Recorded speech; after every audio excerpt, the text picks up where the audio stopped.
بسم اللہ الرحمن الرحیم۔ السلام علیکم ورحمۃ اللہ وبرکاتہ۔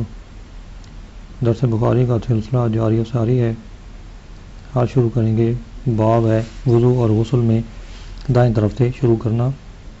حدیث ہے ام عطیہ رضی اللہ عنہ سے روایت ہے کہ نبی کریم صلی اللہ علیہ وسلم نے اپنی صاحبزادی زینب رضی اللہ عنہ کے غسل میں عورتوں سے فرمایا کہ ان کے دائیں اطراف اور ان کے وضو کے موازے سے غسل شروع کریں۔ یہ حدیث خماسیات سے ہے، اس کے سارے راوی بصری ہیں۔ اس میں حفصہ بنت سیرین تابعیہ صحابیہ سے راویہ ہیں، اور وہ عطیہ ہے جو مردوں کو غسل دیا کرتی تھی اور بیماروں کی تیمارداری کرتی تھی اور زخمیوں کو مرہم پٹی کیا کرتی تھی۔ غزوہ خیبر میں حاضر رہیں، انہوں نے سیدہ زینب رضی اللہ عنہ کو غسل دیا تھا۔ سرور کائنات صلی اللہ علیہ وسلم نے ام عطیہ اور ان کی غسل میں مددگار عورتوں سے فرمایا کہ وہ آپ کی صاحبزادی کو غسل دیں تو ہر عضو کو دائیں طرف سے غسل دینا شروع کریں۔ سید عالم صلی اللہ علیہ وسلم کا یہ ارشاد عنوان کے دونوں حصوں کو شامل ہے، اور وہ غسل دینے اور وضو کرنے میں دائیں جانب سے شروع کرنا ہے۔ پہلے ذکر ہو چکا کہ سرور کائنات صلی اللہ علیہ وسلم کی جس صاحبزادی کو ام عطیہ نے غسل دیا تھا وہ سیدہ زینب تھی رضی اللہ عنہ۔ صحیح مسلم میں اس کی تصریح موجود ہے۔ وہ ہجرت کے دوسرے سال فوت ہوئی تھی۔ بعض مورخین نے ذکر کیا ہے کہ وہ ام کلثوم زوجہ عثمان رضی اللہ عنہ تھی۔ قاضی اعیاد نے کہا درست یہ ہے کہ وہ زینب تھی، کیونکہ اس وقت جناب رسول اللہ صلی اللہ علیہ وسلم صاحبزادی کی وفات کے وقت موجود تھے، اور آپ نے عورتوں کو اپنی چادر دی تھی کہ اسے میت پر ڈال دیں، اور ام کلثوم رضی اللہ عنہ کو اسماء بنت امیس اور صفیہ بنت عبد المطلب نے غسل دیا تھا، اور ام عطیہ وہاں موجود تھیں۔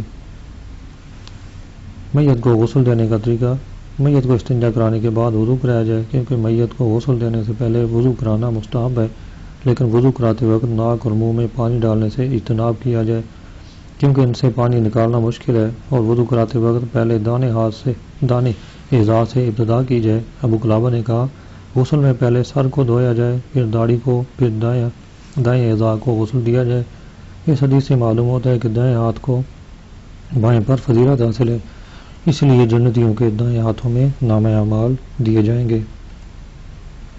اگلی حدیث ہے ام المومنین عائشہ رضی اللہ عنہ سے روایت ہے کہ نبی کریم صلی اللہ علیہ وسلم کو جوڑ پہننے، کنگھی کرنے، طہارت کرنے اور سارے کاموں میں دائیں طرف سے ابتدا کرنا پسند تھا۔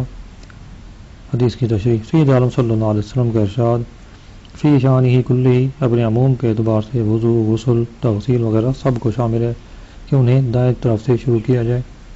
اس میں کپڑے، شلوار، موزہ پہننا، مسجد میں داخل ہونا، نماز میں امام کے دائیں جانب کھڑا ہونا، مسجد کی دائیں نماز پڑھنا، دائیں طرف نماز پڑھنا، کھانا پینا، سرما کرنا، سر کا حل کرنا، بیت الخلاء سے باہر آنا وغیرہ سب شامل ہیں۔ البتہ جن امور میں شرعی دلیل سے بائیں طرف سے ابتدا کرنا ثابت ہے وہ مذکور عموم سے مستثنیٰ ہے۔ چنانچہ بیت الخلاء میں داخل ہونے، مسجد سے باہر نکلنے، ناک صاف کرنے، استنجا کرنے، شلوار و کپڑے اتارنے کے وقت بائیں طرف سے ابتدا کرنا مستحب ہے۔ اما علامہ قسطلانی نے کہا اس میں قاعدہ کلیہ یہ ہے کہ جن امور میں تکریم و تزیین پائی جاتی ہے وہاں دائیں طرف سے ابتدا کریں، ورنہ بائیں طرف سے ابتدا کی جائے۔ فی شانہ کلہ یہ جملہ پہلے تین امور سے بدل اشتمال ہے، اور وہ تناول، ترجل اور طہور ہیں، کیونکہ بدل اشتمال میں یہ شرط ہے کہ مبدل من دوسرے پر مشتمل ہو اور کسی وجہ سے اس کا متقاضی ہو۔ یہاں یہ بات ظاہر ہے کہ جیسے سورب زید و صوبت، یعنی 100 پر زید مشتمل ہے اور اس کا متقاضی ہے، لہذا اس کے بدل اشتمال ہونے میں قطعاً اختفا نہیں ہے۔ اگلا باب ہے جب نماز کا وقت قریب آ جائے تو پانی تلاش کرنا۔ ام المومنین عائشہ رضی اللہ عنہ نے فرمایا صبح ہو گئی اور پانی تلاش کیا گیا، وہ نہ ملا تو تیمم کی آیت نازل ہوئی۔ حدیث ہے حضرت انس رضی اللہ عنہ سے روایت ہے، انہوں نے کہا میں نے جناب رسول اللہ صلی اللہ علیہ وسلم کو دیکھا جبکہ عصر کی نماز کا وقت قریب ہوا اور لوگوں نے پانی تلاش کیا تو نہ پایا۔ جناب رسول اللہ صلی اللہ علیہ وسلم کے پاس تھوڑا سا پانی لایا گیا تو آپ نے اس برتن میں اپنا دست اقدس رکھا اور لوگوں کو حکم دیا کہ وہ اس سے وضو کریں۔ انس نے کہا میں نے پانی دیکھا کہ آپ صلی اللہ علیہ وسلم کی انگلیوں کے نیچے سے پھوٹ رہا ہے، حتیٰ کہ سب لوگوں نے وضو کر لیا۔ حدیث کی تشریح: اس پانی کے زیادہ ہونے کی کیفیت میں دو احتمال ہیں۔ اکثر علماء نے کہا پانی آپ کی انگلیوں سے نکل رہا تھا۔ دوسرا احتمال یہ ہے کہ اللہ تعالیٰ نے پانی کو بذات خود زیادہ کر دیا، جو انگلیوں سے جوش مار رہا تھا وہ انگلیوں سے نہیں نکلتا تھا۔ اب دو اعتبار سے یہ سید عالم صلی اللہ علیہ وسلم کا عظیم ترین معجزہ ہے اور حضرت موسیٰ علیہ السلام کے معجزے سے اعظم ہے، جبکہ انہوں نے پتھر پر عصا مارا تھا، کیونکہ پتھروں سے پانی نکلتا رہتا ہے، انگلیوں سے پانی کا نکلنا عادت کے خلاف ہے۔ حتیٰ توضؤوا من عند آخرہم، یعنی اول سے آخر تک سب لوگوں نے اس سے وضو کیا اور کوئی شخص بلا وضو باقی نہ رہا، اور آخری شخص بھی اس حکم میں داخل ہے، کیونکہ حدیث کا سیاق کا مقتضا عموم اور مبالغہ ہے، اور عند یہاں مطلق ظرفیت کے لیے فی کے معنی میں ہے۔ گویا کہ جملہ کا معنی یہ ہے کہ سب لوگوں نے آخر تک وضو کیا، جبکہ حضرت انس رضی اللہ عنہ بھی ان میں داخل تھے، کیونکہ جمہور کا یہ مذہب ہے کہ امر نہی اور خبر میں خطاب کرنے والا عموم خطاب میں داخل ہوتا ہے۔ اگلا باب ہے جس پانی سے انسان کے بال دھوئے جائیں۔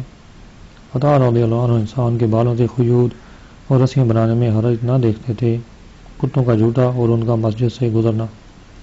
حدیث ہے زوری نے کہا جب کتا برتن میں پانی ڈال دے اور انسان کے پاس اس پانی کے سوا کوئی اور پانی نہ ہو تو اسی برتن والے پانی سے وضو کرے۔ سفیان ثوری نے کہا کہ یہ ظاہر فقاہت ہے اور قرآن کریم سے حاصل ہے۔ اللہ تعالیٰ فرماتا ہے اگر تم پانی نہ پاؤ تو تیمم کر لو، اور کتے کا جھوٹا پانی ہے مگر اس سے دل میں کچھ خلجان ہے، لہذا اس پانی سے وضو کرے پھر تیمم بھی کرے۔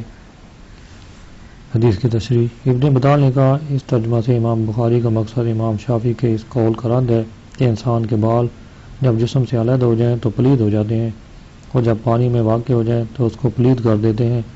امام بخاری نے کہا اگر انسان کے بال پلید ہو جاتے ہیں تو ان سے باریک اور موٹی رسیاں بنانا جائز نہ ہوتا۔ امام ابو حنیفہ کا مذہب یہ ہے کہ بنی آدم کے بال طاہر ہیں، پاک ہیں، سید عالم صلی اللہ علیہ وسلم کے فضلات طاہرہ ہیں۔ اس باب کے تحت علامہ عینی نے ذکر کیا کہ سرور کائنات صلی اللہ علیہ وسلم کے بال شریف مکرم و معظم ہیں، اسی طرح آپ کے فضلات اور خون سب طاہر ہیں، پاک ہیں۔ اس باب کے دوسرے ترجمہ سے امام بخاری رحمۃ اللہ علیہ کا مقصد یہ ہے کہ کتا اور اس کا جھوٹا پاک و طاہر ہے۔ علامہ کرمانی نے کہا اگر استدلال بالعموم فقاہت ہے اور قرآن سے حاصل ہے تو یہ کیوں کہا کہ دل میں کچھ خلجان ہے، اور وضو کے بعد تیمم کیوں ذکر کیا؟ پھر اس کا جواب دیا کہ بسا اوقات ایسی چیز دلالت کے عدم ظہور یا کسی معارض جو قرآن سے ہو یا وہ حدیث سے ہو مشکوک ہو جاتی ہے، اسی لیے کہا کہ اس سے وضو کرے اور تیمم کرے، کیونکہ جس پانی میں شک ہو وہ کالمعدوم ہوتا ہے۔ اگلی حدیث ہے ابن سیرین سے روایت ہے کہ میں نے عبیدہ سے کہا کہ ہمارے بعد نبی کریم صلی اللہ علیہ وسلم کے بال شریف ہیں جن کو میں نے انس یا ان کے گھر والوں کی وساطت سے حاصل کیا ہے۔ عبیدہ نے کہا البتہ ان میں سے ایک بال شریف کا میرے پاس ہونا دنیا اور جو کچھ دنیا میں ہے سب سے زیادہ محبوب ہے۔ حضرت انس رضی اللہ عنہ سے روایت ہے کہ رسول اللہ صلی اللہ علیہ وسلم نے جب اپنے سر مبالغہ کا حلق کیا یعنی سر کے بال اتروائے تو ابو طلحہ پہلا شخص تھا جس نے آپ کے کچھ بال شریف پکڑے۔ سید عالم صلی اللہ علیہ وسلم کے بال شریف۔ حدیث کی تشریح ان دونوں حدیثوں کا مدلول یہ ہے کہ سرور کائنات صلی اللہ علیہ وسلم کے بال شریف طاہر ہیں، پاک ہیں، اس لیے حضرت انس رضی اللہ عنہ ان کو دنیا اور مافیا سے زیادہ محبوب جانتے تھے، اور جب آپ صلی اللہ علیہ وسلم نے بال شریف اتروائے تو حضرت ابو طلحہ نے محفوظ کر لیے۔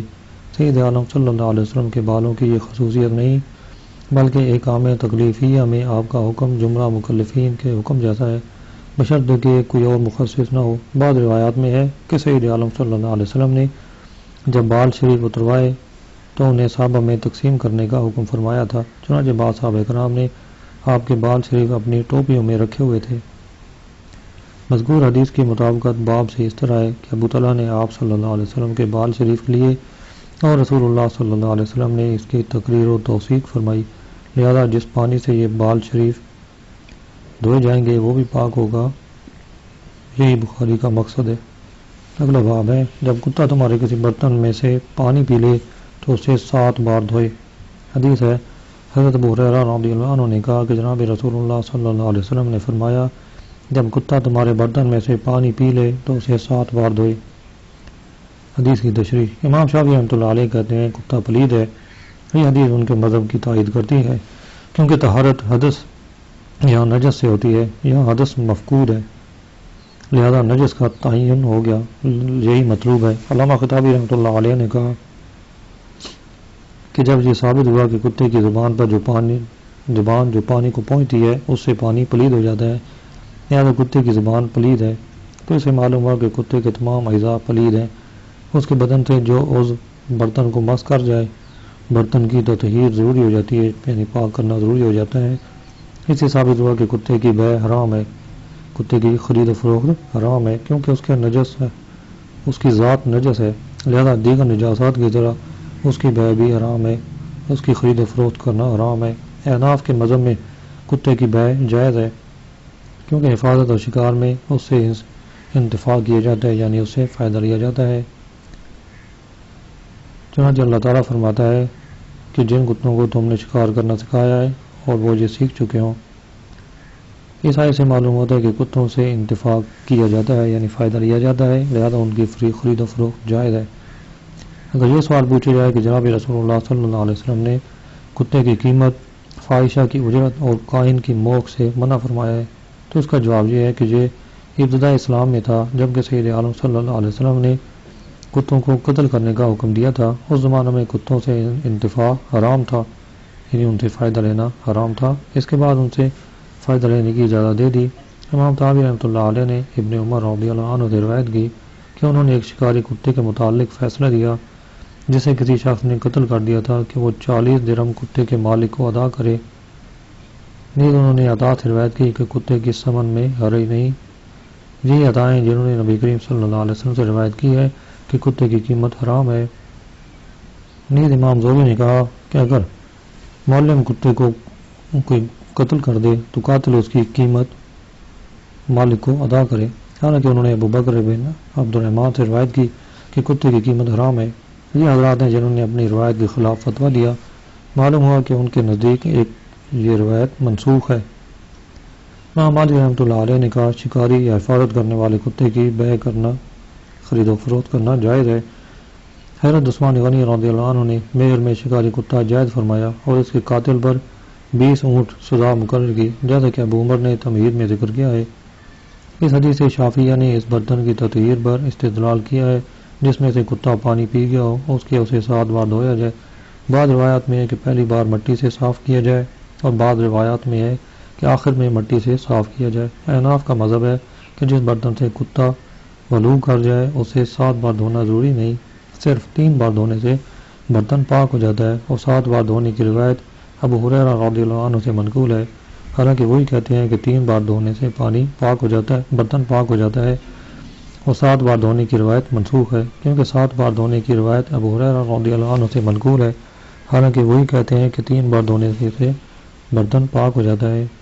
چنانچہ دارقطنی نے عطا کے ذریعے ابو ہریرہ رضی اللہ عنہ سے روایت کی کہ اگر کسی برتن سے کتا پانی پی لے تو برتن کو پانی سے خالی کرو، پھر اسے 3 بار دھو۔ شیخ تقی الدین نے امام میں کہا کہ اس حدیث کا اسناد صحیح ہے۔ اس سے معلوم ہوتا ہے کہ 7 بار دھونے کی روایت منسوخ ہے، کیونکہ 7 بار دھونے کے راوی ابو ہریرہ ہیں، اور جب راوی اپنی روایت کے خلاف فتویٰ دے تو اس کی روایت قابل استدلال نہیں ہوتی، لہذا یہ بات ناممکن ہے کہ صحابی کوئی روایت نبی کریم صلی اللہ علیہ وسلم سے سن کر اس کے خلاف عمل کرے یا فتویٰ دے۔ اس سے معلوم ہوتا ہے کہ راوی کی روایت منسوخ ہے، لہذا ابو ہریرہ کی مذکورہ روایت منسوخ ہے۔ اگلی حدیث ہے ابو ہریرہ رضی اللہ عنہ سے روایت ہے کہ نبی کریم صلی اللہ علیہ وسلم نے فرمایا ایک شخص نے ایک کتا دیکھا کہ وہ پیاس کے باعث تر مٹی چاٹ رہا ہے، اس نے اپنا موزہ لیا اور اس کے ساتھ وہ کتے کے لیے پانی بھرنے لگا تاکہ کتے کو سیراب کر دیا۔ اللہ تعالیٰ نے اس کا عمل قبول کیا اور اسے جنت میں داخل کیا۔ حدیث کی تشریح: کسی محسن کے انعام پر ثنا کو شکر کہا جاتا ہے، اور حدیث میں محض ثنا مراد ہے، یعنی اللہ تعالیٰ نے اس کی ثنا کی یا جزا مراد ہے، کیونکہ شکر جزا کی قسم ہے، یعنی اللہ تعالیٰ نے اسے جزا دی۔ اگر یہ سوال پوچھا جائے کہ جنت میں داخل کرنا عین جزا ہے تو ثنا کا کیا معنی ہوگا؟ اس کا جواب یہ ہے کہ یہ خاص کا عام پر عطف ہے، یا فشکر اللہ میں فا تفسیر کے لیے، جیسے اس آیت کریمہ میں ہے کہ فتوبوا الی بارئکم فاقتلوا انفسکم، جبکہ تفسیر یہ کی جائے کہ ان کا اپنے آپ کو قتل کرنا ہی توبہ تھی۔ حدیث میں مذکور واقعہ کسی اسرائیلی کا ہے۔ اس حدیث سے معلوم ہوتا ہے کہ انسانوں کے علاوہ دیگر حیوانات پر احسان کرنے سے ثواب ملتا ہے، اگرچہ وہ حیوانات کتنے ذلیل و خسیس اور پلید ہوں۔ نیز اس میں اس بات کی دلیل ہے کہ ہر تر جگر والے حیوان کو پانی پلانے میں ثواب ہے، اگرچہ اس کو قتل کرنے کا حکم ہو یا نہ ہو۔ یہی حال قیدی کفار کا ہے، لہذا پیاسے کافر کو پانی پلانے میں ثواب ہے۔ لیکن امام نووی رحمۃ اللہ علیہ نے شرح مسلم میں ذکر کیا کہ محترم حیوان پر احسان کرنے سے ثواب حاصل ہوتا ہے، اور غیر محترم حیوان جسے قتل کرنے کا ہمیں شرع میں حکم دیا گیا ہے، جیسے حربی کافر، مرتد، بولے کتے وغیرہ، ان میں شارع علیہ السلام کے حکم کی تعمیل کی جائے گی۔ بعض علماء مالکیہ نے کہا کہ امام بخاری رحمۃ اللہ علیہ نے اس حدیث سے کتے کے جھوٹے کی طہارت پر استدلال کیا ہے، کیونکہ اس شخص نے اپنے موزے میں پانی بھرا اور کتے کو پلایا، اور یہ ضروری امر ہے کہ اس میں کچھ نہ کچھ پانی باقی رہ گیا ہوگا، حالانکہ موزے کا نماز میں پہننا مباح ہے، اور حدیث میں اسے دھونا کہیں مذکور نہیں۔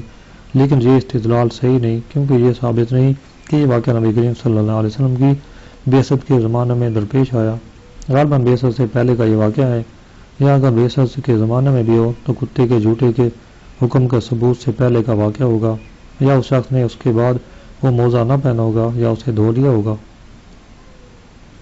اگلی حدیث ہے، احمد بن شبیب نے کہا، ہم سے میرے والد نے یونس کے ذریعے ابن شہاب سے بیان کیا، انہوں نے کہا مجھے حمزہ بن عبداللہ نے اپنے والد سے یہ خبر دیتے ہوئے کہا کہ جناب رسول اللہ صلی اللہ علیہ وسلم کے زمانہ میں مسجد نبی میں کتے آتے جاتے گزرتے تھے، کبھی وہ پیشاب بھی کرتے تھے اور لوگ اس میں سے کچھ نہیں دھوتے تھے۔ حدیث کی تشریح، اس حدیث کا مقصد یہ ہے کہ مسجد میں کتوں کے آنے جانے سے مسجد پلید نہیں ہوتی اور خشک نجاست سے زمین پلید نہیں ہوتی، لیکن اشکال یہ ہے کہ حدیث کے الفاظ کی ترکیب سے معلوم ہوتا ہے کہ جناب رسول اللہ صلی اللہ علیہ وسلم کے زمانہ میں ہمیشہ کتے مسجد میں آتے جاتے تھے۔ اس کی دلیل یہ ہے کہ زمان اس میں جنس مضاف ہے اور اس میں جنس مضاف عام ہوتا ہے۔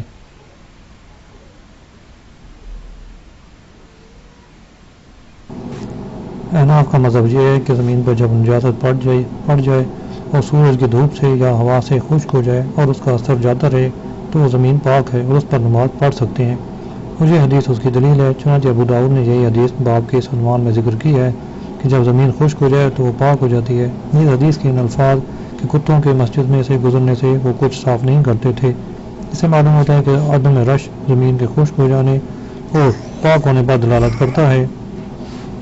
اس مقام میں بہتر تقریر یہ ہے کہ مسجد میں کتوں کا آنا جانا ابتدا اسلام میں تھا، پھر مساجد کے اعزاز اور تطہیر کا حکم دیا اور ان کے دروازے بنائے گئے۔ بخاری کی مذکور حدیث سے احناف نے استدلال کیا ہے کہ نجاست خشک ہو جانے سے زمین پاک ہو جاتی ہے۔